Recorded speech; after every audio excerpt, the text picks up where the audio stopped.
welcome back to the channel. For this week's video, I think I want to do something a little bit different. Up until now, I've just covered Pathfinder 2e content, but now I want to try taking a look at a different system, Lancer. Lancer is a sci-fi mecha TTRPG developed by Massif Press, and just like PF2, all of the player side rules are available for free. And similarly for PF2 with Path Builder or Wonders Guide, Lancer also has the site ComCom, which hosts all of the player-facing rules for you to use and peruse at your will, as well as a character creator to help maintain your character during play. So for this video, I just want to introduce Lancer and go briefly over its settings and its mechanics, just to give everyone an overview of what it's about and a basic understanding of how to play. In future videos, I'm probably going to go more in depth on certain mechanics or certain ideas, similar to what I've been doing with PF2. But for now, I just want this to serve as a basic introduction to. So, starting with the setting overview, and as I mentioned before, Lancer is a sci-fi mecha TTRPG. However, the key thing to remember, at least in my opinion, with the Lancer setting, is that it ultimately is an optimistic view of the future.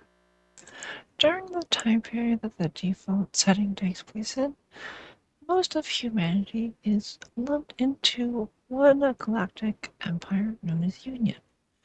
And Union is actually a post-scarcity environment, meaning that everyone is able to procure what they need without issue, and there is no such thing as lack of resources or inability to provide for yourself, at least in the core world. In Lancer, human beings live side by side with non-human persons, or colloquially known as NHPs. These are essentially pieces and offshoots of hyper-intelligent, hyper-powerful artificial intelligences, which humanity has interfaced with through a variety of events that I'm not really going into detail right now. But suffice to say, not only are biological humans running around doing things in Lancer, there are also a number of non-human persons, NHPs, moving around assisting with Union and in the workings of the universe. And this is most evident in the entity known as GalSim, or the Galaxy Simulator, which is a group of 5 extremely powerful NHPs which live on Mars and which Union use as advisors and consultants to guide the way that they work, because these 3 NHPs collectively are so powerful that they are actually capable of creating a simulation of the entire galaxy, and are capable of using that simulation to predict what will happen in the future in our reality. However, just because this is an optimistic setting with a post-scarcity society, doesn't mean everything is sunshine and rainbows. While the core worlds certainly might fit that description, out in the periphery, or the edge of occupied space, there are still a number of issues going on where the Union doesn't have as much influence or control. And this is where the players come in. As a player in Lancer, you play what is known as a Lancer, who are a group of extremely talented mech pilots that go around and solve problems in the universe. You might be a mercenary outfit, you might be working for the Union as part of their militaristic organization, or you might just be an independent character moving with your own mech through the galaxy. But regardless of who precisely you are, You are all working towards solving any of these issues that come up during gameplay. The other key part of the setting are the core pro manufacturers, the people and companies who actually design, create, and distribute the mechs and frames that you're going to be piloting as a Lancer. In total, there are 5 of them, starting with General Massive Systems, otherwise known as GMS. GMS in the Lancer universe is sort of the all-in-one supplier. They make everything from staplers to handbags to sandwiches and, of course, mech units. And the frames that GMS provides are going to be the initial frames that everyone starts with no matter what. And although they are the initial frames, don't be fooled into thinking that means they're bad. The GMS frames offer unique and powerful abilities that you can't find from any of the other 4 manufacturers, but they tend to be a little more broad in scope and less focused on particular aspects.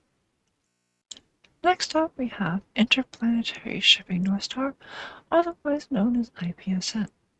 They are the primary interstellar freight and transport company in the Lancer universe, and they are responsible for moving cargo from point A to point B and for overseeing the security of that cargo against the many pirate bands that roam space.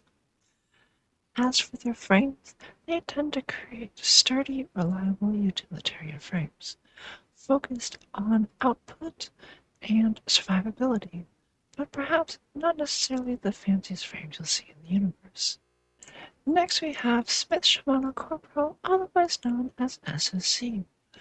This is the most luxury corporal of the 5 presented in the base Lancer setting, and they focus on the cutting edge of science, both mechanical and biological, to give an edge both in the corporate atmosphere and on the battlefield. As such, the frames that they create are hyper advanced using cutting edge technology. However, in exchange, they pay for that by being some of the most fragile frames in all of Lancer. Next up, we have Harrison Armory, who are perhaps best known for their imperialistic tendencies and their strength of engineering.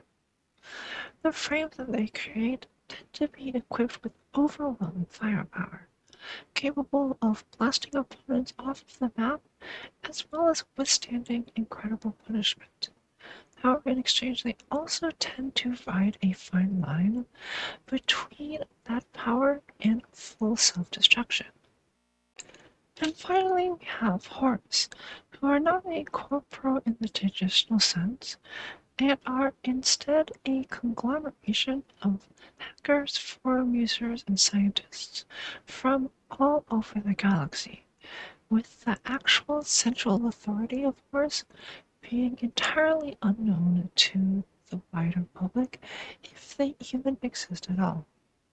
Horus tends to use the weirdest and most quote-unquote magical technologies of the 5 manufacturers. These range from firing guns that haven't yet been invented, to a frame that can just slip in and out of reality at will, taking its enemies and its allies with it. So that'll serve for the basic overview of the setting in Lancer. Obviously, there is much more here to look into, and if you're interested at all, I highly recommend going through and seeing what you can find about the lore, as I find it quite interesting myself. However, that's going to be all for this video, and now I'm going to cover some of the mechanical rules of Lancer. So to begin with, Lancer is a D20 based system.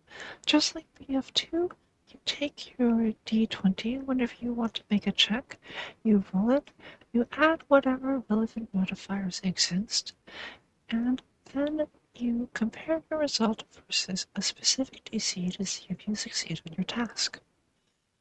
In addition to Lancer, we also have accuracy and difficulty, which are bonuses or negatives that you can add to a roll. For each accuracy that you have, you get to roll an additional d6, take the highest result and add it to your dice roll. And the inverse for difficulty. You roll d6s and subtract the highest result. So, for example, if you had a roll with 2 accuracy, you would roll your normal d20 as well as 2d6, and whichever of those d6s landed higher, you would add that value and only that value to the result of your roll. Additionally, critical hits in Lancer occur whenever you roll a result with a 20 or above.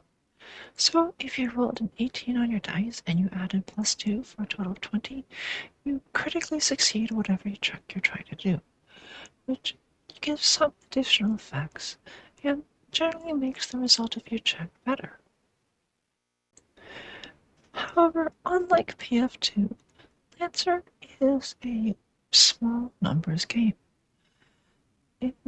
As an example, at the start of the game, when you roll to make an attack, usually you roll your d20, but you don't actually add anything to it. Your 2-hit bonus is +0 at the start of the game. And the default AC, or evasion as it's known in Lancer, that you're going to try and hit at the start of the game is going to be 8, which is much lower than even level 1 PCs in PF2 would have. As such, that accuracy and difficulty that you can give yourself, and there are of course a variety of ways to give yourself accuracy on attacks and other checks, are incredibly valuable in Lancer, as it is somewhat common to hit an 8 on a d20 with no bonuses, but on a d20 with accuracy, you hit that 8 a vast majority of the time. Moving on to the combat rules, which are of course going to be the main focus of Lancer. I'm going to just use the Everest, which is the default GMS frame at the start of the game, as a basic example. First off, each mech has a size. Most of them are going to be size 1, but there are size 2 mechs, a size 3 mech, and even size 1/2 mechs. Additionally, mechs have a number of stats, as they are listed here. Evasion and E-defense serve as your AC versus physical attacks and tech attacks, respectively. Sensors is how far you can reach with your tech attacks and with certain effects, but notably is not how far you can see. In general, in Lancer, PCs are assumed to be able to see the entire map at all times. Tech attack is any bonus you make when you try to perform a tech attack, which is kind of like hacking an enemy mech. Repair capacity lets you heal and repair your mech outside and sometimes in combat. Save target is the DC an enemy faces if they're trying to save against one of your effects. For example, if you're throwing a frag grenade. Speed is how many spaces you can move every turn. And system points represents a resource you can spend to customize your mech and add certain attributes and systems to it to make it your own. Mechs and Lancer also have 2 different health bars, HP, which represents your physical health, and heat capacity, which measures how much stress your reactor can take in a fight. However, notably, PCs and Lancer all have 4 structure and 4 stress, which serve as additional health bars for your mech. Whenever you deplete your HP or exceed your heat capacity, you also lose 1 structure or 1 stress, respectively. You roll on a table to take an additional effect, which can range from being impaired, which means taking a difficulty on everything you try and do for a turn, all the way down to your mech is stunned for a round, or even if you roll really poorly, instant destruction no matter how much health you have left. However, assuming your mech doesn't immediately explode, once you've resolved those effects, you will lose a point of structure, but your HP will heal all the way back up. So as the Everest, if I take 10 points of damage, I drop to 0 HP, I lose a point of structure, I take whatever effects that comes with, and then I am back up to 10 HP. Notably, NPCs in Lancer, you almost always do not have 4 structure and 4 stress. In fact, almost always an NPC mech is going to have precisely 1 structure and 1 stress, meaning once you go through its HP once, it's destroyed no matter what. Now, of course, you can edit this to make NPCs stronger or make boss NPCs, but by default, players are intended to be much more tanky and much more valuable and much more survivable than the average NPC. And this is intended since, of course, the players are playing the best of the best Lancer pilots, and also, in a mechanical sense, the players have to go through multiple fights before they may have a chance to fully repair and restore their mech. Moving on to in-combat rules. Each character in combat will have 1 turn every round, and then once everyone is gone, the round resets and everyone gets a new turn. However, unlike something like BF2, turn order is not fixed. You don't roll for initiative, and then whoever rolls the highest gets to go first. Instead, Lancer uses popcorn initiative, where the players always get to act first, and they discuss amongst themselves which PC wants to take the first turn. Once they are done with that, the GM then gets to choose one of their NPCs to take a turn. And then it goes back and forth until one side has run out of characters, at which point all the other characters on the other side will take their turns. For example, if there are 2 PCs and 3 NPCs, the PC will take a turn, one of the NPCs will take a turn, the second PC will take their turn, and the last 2 NPCs will take their turns, and then the round will reset. Now you aren't locked into this order. If PC A went first in round 1, PC B is perfectly allowed to go first in round 2, depending on the strategic value of the encounter and of the situation that the party is in. Each turn, PCs can take 2 quick actions and 1 move action. The quick actions can optionally be combined into 1 full action, which is generally a more powerful action than a quick action would be. In addition, you can choose to overcharge, which grants you heat in exchange for giving you an additional quick action you can take, as well as any free actions that you might have available to you. The classic talking is a free action holds true in Lancer. There are a number of systems and effects which grant you free actions that you can take in combat. Additionally, PCs have reactions.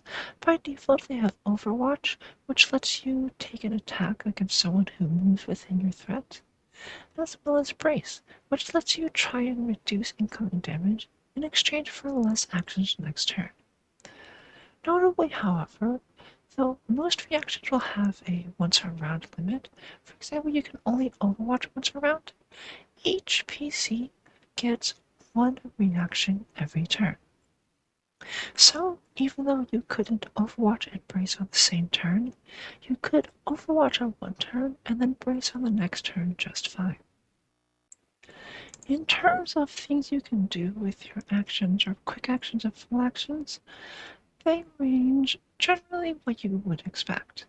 You have options like Skirmish or Barrage, which involve firing some guns on your mech, rams and grapples for shoving and grappling.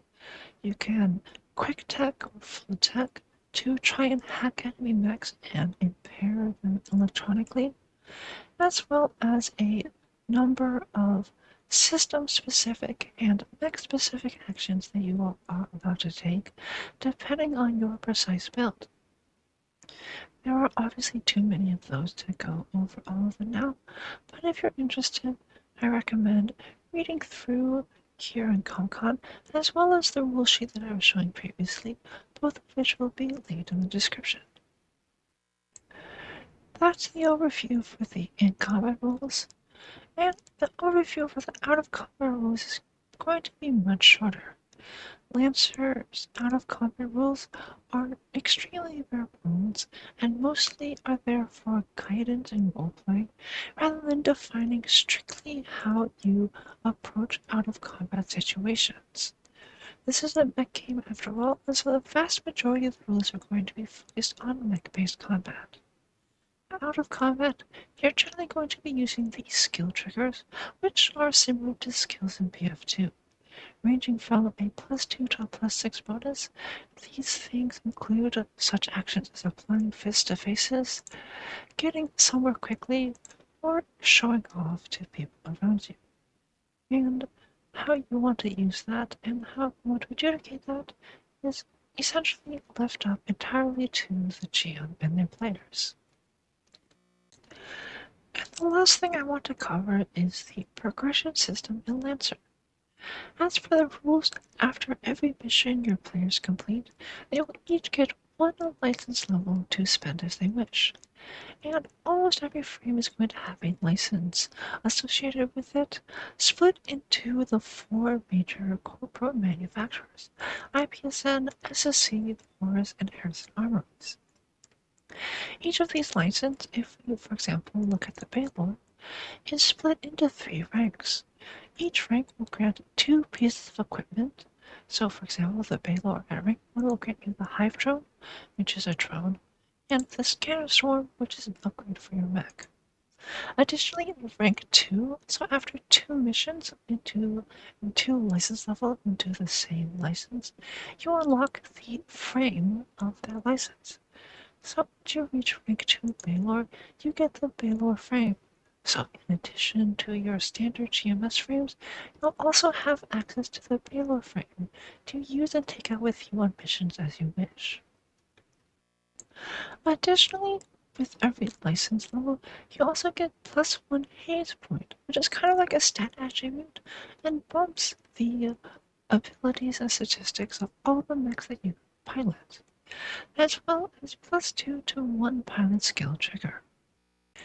You additionally have pilot crit equal to half of your license level rounded up. And crit is just a general bonus to most things that you do in Lancer. It increases the HP of your mech and your pilot, your save target is added to your attack rolls, and added to your system points, making you just generally better at everything. Additionally, every 3 license levels, you get access to a core bonus of your choice. These are powerful bonuses that apply to every mech you pilot and give you unique effects that you can't find anywhere else. By default, anyone can choose the GMS core bonuses, which give options such as +1 accuracy to every attack with a specific mount, +1d6 damage to a specific weapon, an additional mount so that you can mount more weapons, and so on and so forth. Each of the manufacturers, of course, have their own set of core bonuses: IPSN, SSC, Horus, as well as Harrison Armories. However, to gain access to one of these core bonuses, you have to have 3 licenses associated with the specific manufacturer. So if you wanted to pick up Adaptive Reactor, allowing you to repair your mech whenever you stabilize, you have to have spent at least 3 license levels with Harrison Armory. So that's all for this overview of Lancer and its mechanics. Obviously, this is a very brief, broad overview. I didn't really have time to get into the nitty-gritty of either the setting or the mechanics of the game. However, if you're at all interested, I'm going to be linking ComCom, the Lancer rule cheat sheet that I was using as reference, as well as Massif Press's itch.io page where you can download and purchase all of the books that they have released. And if you intend to play Lancer, I really recommend at least one person pick up the core rulebook, which includes all of the geo rules required to run the game. It includes things like NPC rules, because NPCs do follow different rules than player characters do, generally to make them simpler and easier to run, then player character mix for me. Additionally, it has guidance on how to design encounters, as well as just a large amount of lore for you to read through if that's the sort of thing that interests you. But that's all for this week's video. I hope you enjoyed this intro to Lancer, and I hope I was able to at least entice some of you to take a look at it. Next time I'll be looking into some of the more specific aspects of Lancer that I find interesting, so I hope you'll come back and see that video when it comes out. But until then, I hope you have a lovely day.